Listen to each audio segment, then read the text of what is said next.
Well, you might have seen this video at some point today. A cougar spotted on Spokane's South Hill. Certainly a bit jarring to see on your Ring camera, but how common is it to actually see wildlife like this within city limits? Graham 2's Connor McAvoy checked in with the experts. I spoke with many South Hill residents today, and while they tell me that they're used to a lot of wildlife in their front and backyards, especially during these summer months, one backyard got the glimpse of one type of animal that hasn't been reported in the area before. This is the type of wildlife South Hill residents are used to. We love our turkeys. They come up and down our street probably once a week.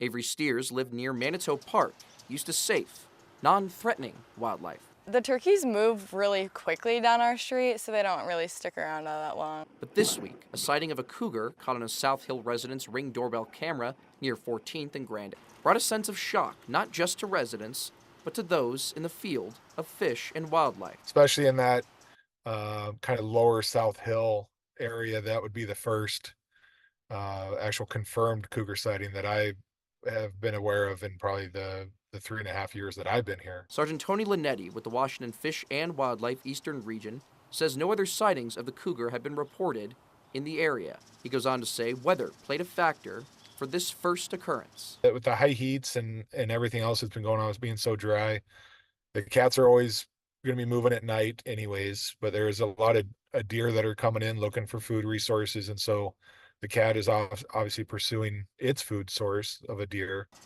And residents were surprised and concerned to hear about it. It's definitely unsettling to have that in your neighborhood. Unsettling, but Linetti says is a reminder as to how he and others with the department find dangerous animals that could pose a threat to someone. You know, putting it out there social media wise, letting people be aware of it, that's all good things for the public to know about, that there was a confirmed sighting in that area. Steer says that interaction wouldn't be as simple as letting her dogs near pests like the turkeys to get them away from her house. I think I would probably call somebody else to get it and keep the animals inside. Linetti says there is still not a lot of information as to how that cougar made it to this neighborhood, but emphasizes the use of doorbell cameras and that general awareness as the safest measures for people living in these areas to avoid any altercations with any wildlife that poses a threat. In Spokane, Connor McAvoy, Crep 2 News.